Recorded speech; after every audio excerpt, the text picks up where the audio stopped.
hemos salido un poco ya del tema de los padres como maestros principales de los niños, de los muchachos, de los seres humanos.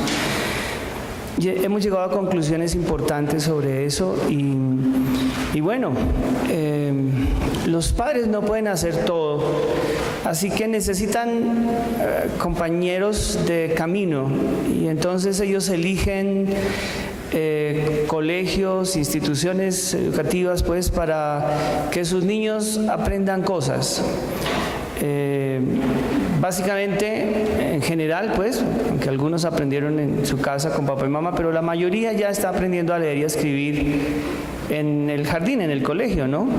Entonces los muchachos están cada vez más pasando de los brazos del papá, de la mamá, que anteriormente tenía mucho más tiempo, ahora por las líneas de trabajo, de profesión, de los dos, pues tienen sus hijos y muy rápidamente los niños entran a un espacio educativo que es necesario, que les ayuda a socializar, a comprender un poco más rápido el mundo, a explorar, etcétera, etcétera.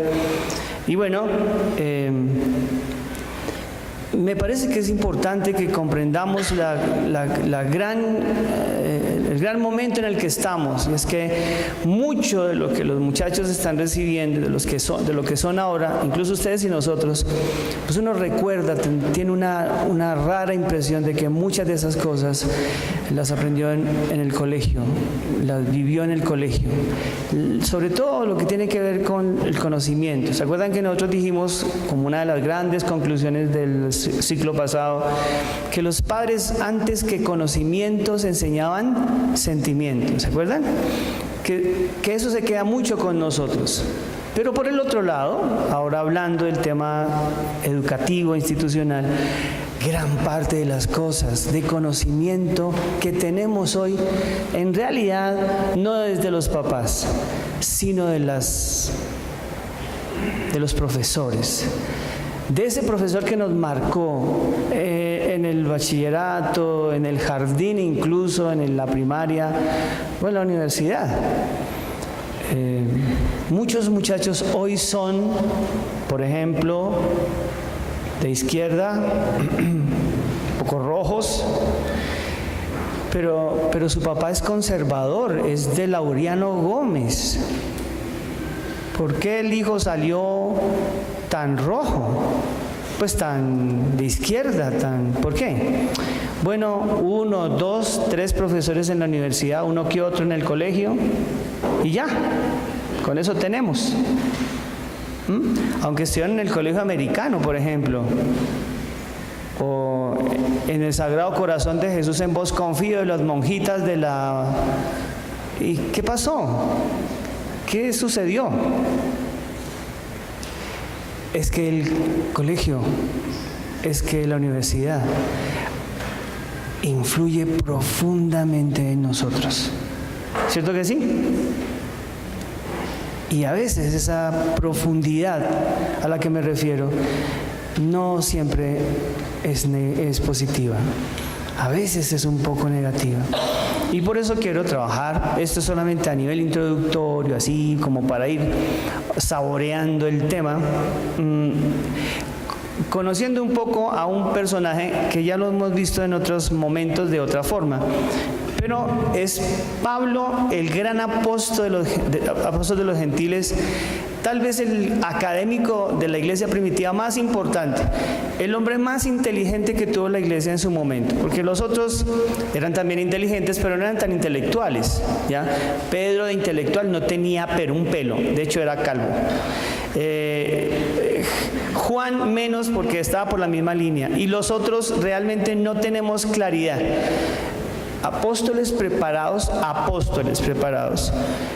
Pablo, ¿ya? O sea, intelectualmente preparados, Pablo.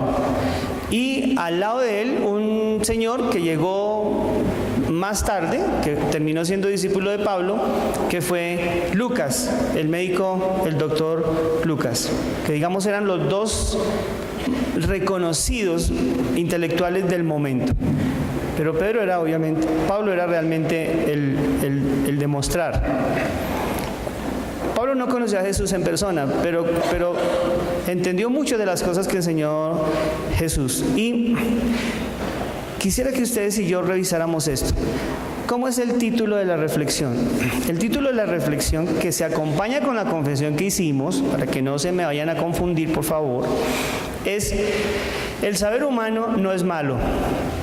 ¿Está bien? No es malo. Y yo no quiero que ustedes confundan lo que a veces he dicho acá, porque dicen, pastor, como que no está de acuerdo con que la gente estudie. No, eso es medieval.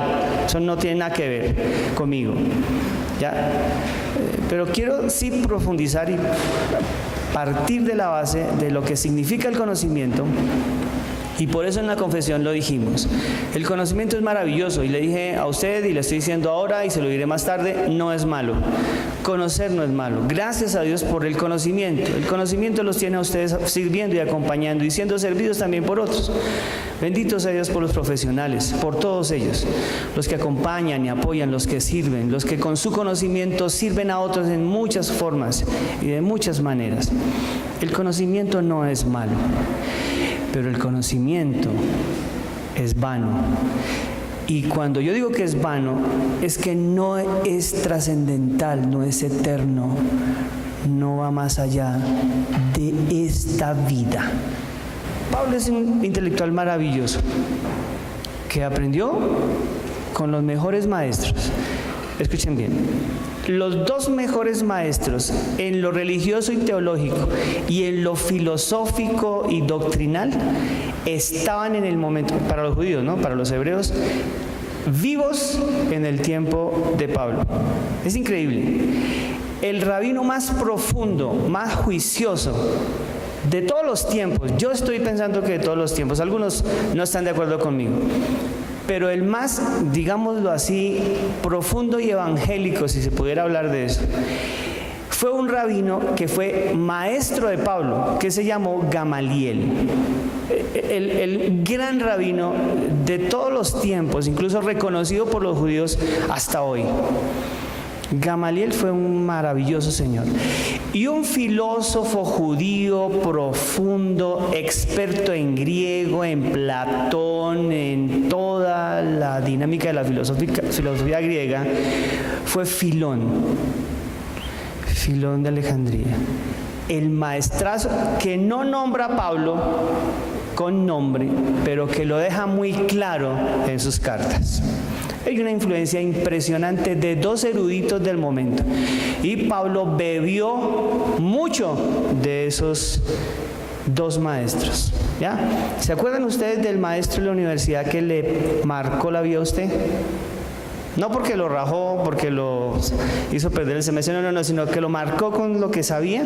¿Se acuerdan de ese maestro, de esa maestra? ¿Se acuerdan ustedes de esos maestros?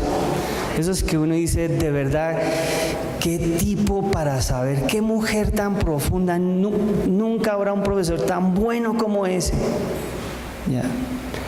Todos tenemos un profesor que recordamos, uno o dos, que son muy buenos. Bueno, Pablo tenía dos muy buenos que recordará durante todo el tiempo y que se verá su influencia a lo largo de lo que él escribe, de lo que él enseñó. Pero es importante que ustedes y yo revisemos a la conclusión que llegó Pablo, para que no vean que es mi conclusión, sino la de Pablo, un erudito e intelectual de lo mejor que tuvo la iglesia en toda su historia, en toda su historia.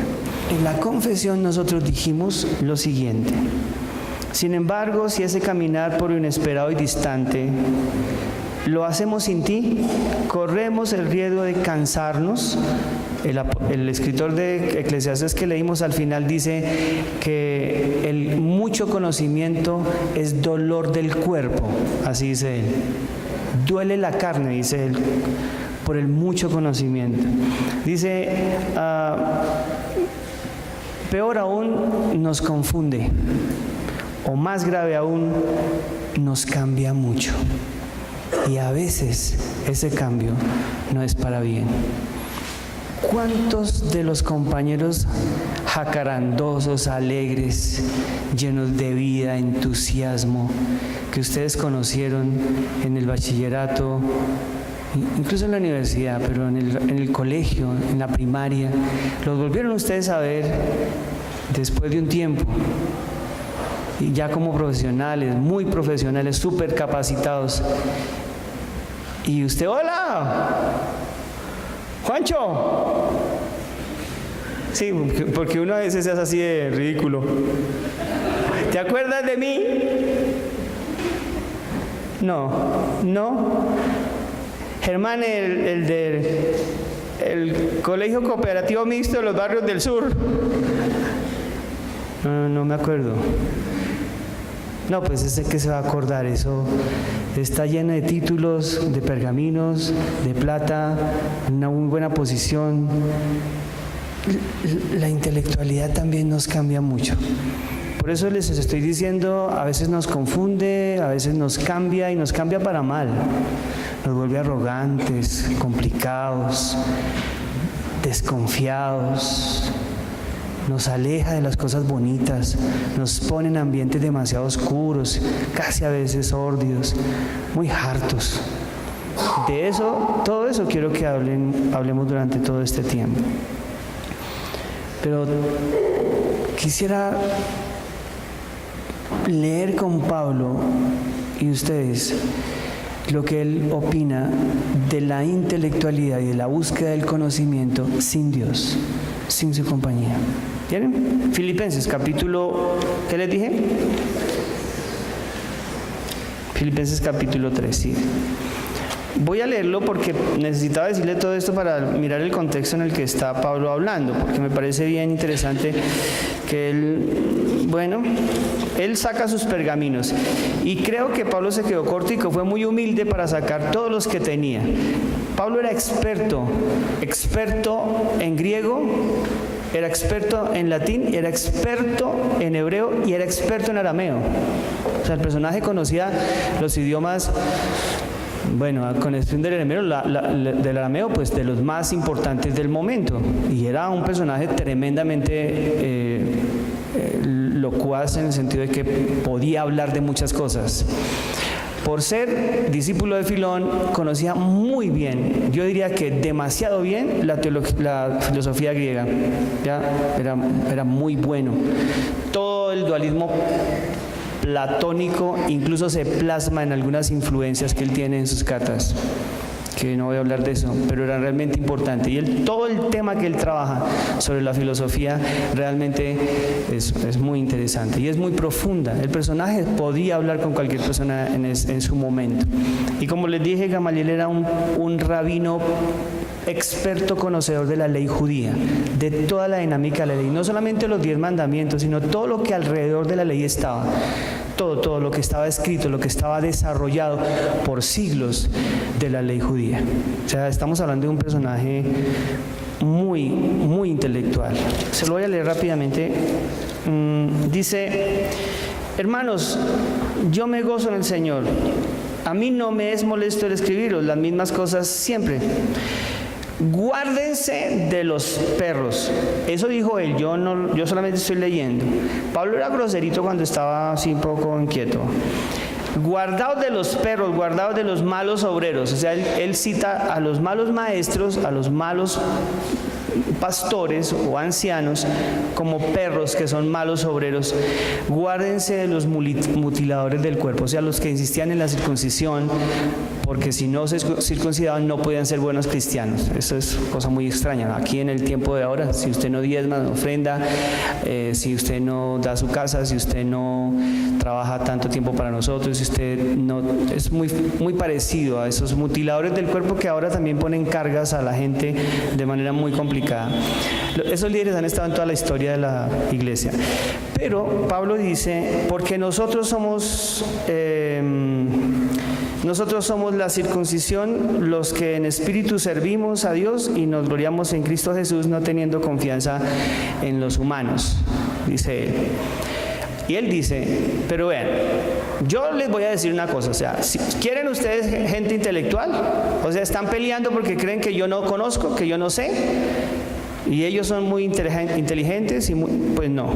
Y miren la lista que él hace. Les digo, se quedó Pablo. Yo podría añadirle algunas otras cosas más en los logros intelectuales y académicos del apóstol Pablo. Pero él dice, Aunque yo tengo también de qué confiar en lo que he logrado humanamente, de lo que he logrado intelectualmente, versículo 4, si alguno piensa que tiene que confiar en eso, yo entonces más.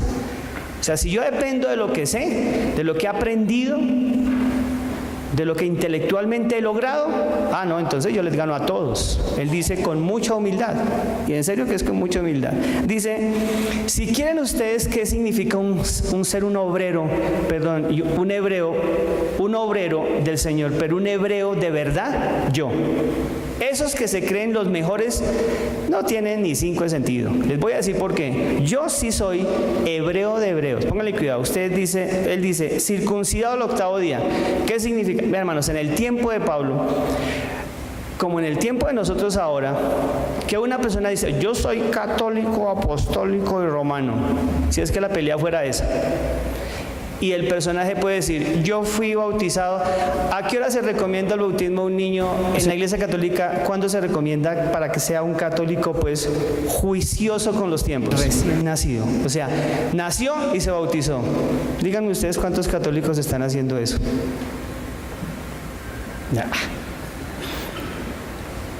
No. A los 3 meses, a los 4 meses, cuando el compadre se convenza,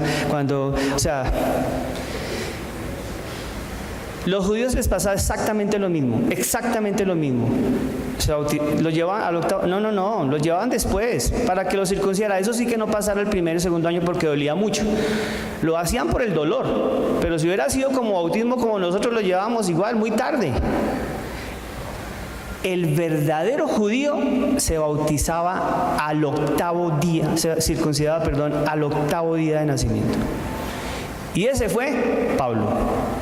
Digo, a mí no me hablen de ser un judío consagrado y real, inteligente, puntual. Yo, circuncidado al 8º día, del linaje de Israel, o sea, purito, de la tribu de Benjamín, es decir, hebreo de hebreos, es decir, que era un hebreo que no tenía contaminación, era realmente un judío. En cuanto a la ley, dice él, de la mejor, más estricta y más profunda y casi fanática escuela, fariseo. Como si usted dijera, yo soy, para no molestar a los, es que aquí hay tantas escuelas, tantos niveles, para no molestar, pero yo, digamos, médico. Yo soy médico y médico de la Nacional. Alguno hubiera podido decir, yo sé que no hay ninguno, entonces lo puedo ofender. Entonces, yo soy médico del Antonio Nariño. Pues yo sé que no hay, pero entonces, bueno, el Antonio Nariño. Pero lo que Pablo está diciendo es que él fue hebreo de la mejor escuela. ¿Sí ven? Fariseo. Y con el rabino más importante de su tiempo y de otros tiempos, Gamaliel. Muy bien, además dice, en cuanto a celo, es decir, respetuoso de lo que hago, de lo que aprendí, de lo que leí, de lo que revisé, perseguidor de la iglesia. Llegué a ser tan fanático que perseguí a los que estaban en contra del judaísmo, porque aquí la lucha es con el judaísmo radical. Ok, ¿qué más sigue? En cuanto a justicia, irreprensible. ¿Justicia qué significa? Era un personaje intachable en su ética. Nadie le podía decir a Pablo, usted se está equivocando en esto. Era un personaje estricto en su ética. Todo lo hacía bien. Estamos hablando que era un personaje tremendamente juicioso. Pero cuantas cosas eran para mi ganancia, porque todo esto está relacionado con su conocimiento y con su práctica, era un tipo muy profundo. Entonces dice, yo la he estimado como, ¿qué dice? No, esa no es la palabra. Pero cuantas cosas eran para mi ganancia, las he estimado como pérdida por amor de Cristo. Ciertamente, aun cuanto estimo todas las cosas como pérdida por la excelencia de su conocimiento en Cristo, mi Señor, por amor del cual lo he perdido todo y lo tengo todo esa es la palabra, es la que está arriba, basura. Es decir, Pablo dice, todo lo que aprendí, cuando lo comparo con el conocimiento de Dios y el acercamiento a su gracia, eso para mí termina siendo basura. Lo que Pablo está diciendo, y es lo que vamos a desarrollar, es que cualquier cosa de conocimiento que usted tenga u obtenga, que lo separe de Dios y de la trascendentalidad de su vida, debería declararlo usted basura. Eso fue lo que dijo Pablo. ¿Por qué? Porque son dos formas distintas de profundizar. Y me bajo allá para terminar esta reflexión. ¿Está bien? Pablo había aprendido a hacer una cosa. Lo que ustedes y yo, lo que mucha gente, lo que este mundo está haciendo. ¿Qué es profundizar? ¿Qué es estudiar? Cuando cualquiera de ustedes que están estudiando todavía quieren profundizar en cualquier área del conocimiento, uno profundiza. ¿Cómo? ¿Cómo se piensa en la profundización? Así, ¿cierto? ¿Cierto? Cuando uno dice profundice, ya mentalmente uno pues tiene que leer más, tiene que hacer mucho más. Uno profundiza así. La profundización intelectual es tremendamente peligrosa. ¿Por qué? Porque cuando usted profundiza, cada vez que está más abajo, está más solo. ¿Entendido? Más solo. A la gente no le gusta profundizar mucho, y mucho menos en este tiempo. Pero usted dedica su vida a profundizar en algo, no importa lo que sea, en algo. Y por eso los niveles de subespecializaciones. Y usted comienza, en la medida en que va más abajo, está más solo. Pero en la visión, en lo que significa profundizar, uno tiene que ir a la profundidad, en este caso, hacia abajo. Y cuando uno más baja, está más oscuro. Por eso, cuando yo entro más abajo, tengo más confusiones y más preguntas porque tengo menos luz. Cada que una persona quiere profundizar en algo, en la medida en que profundiza se da cuenta que sabe menos. Cuando profundizan de verdad, no cuando exhiben títulos en donde no han estudiado. Pero cuando estudian de verdad, esa persona dice, yo no sé nada. Por eso el señor filósofo griego dijo, yo cada vez que profundizo llego a una conclusión, que yo sé una sola cosa, que no sé. Ese nivel de profundización en cualquier línea lo hace a usted un ser solitario y un poco de miedo en medio de tanto conocimiento, un poco confuso el tema. La intelectualidad de este mundo está haciendo que la gente, los muchachos, los niños lindos, las muchachas bellas, entren y profundicen y se enteren de un montón de cosas que necesitan aprender, porque necesitan exhibir la ganancia de su profundización.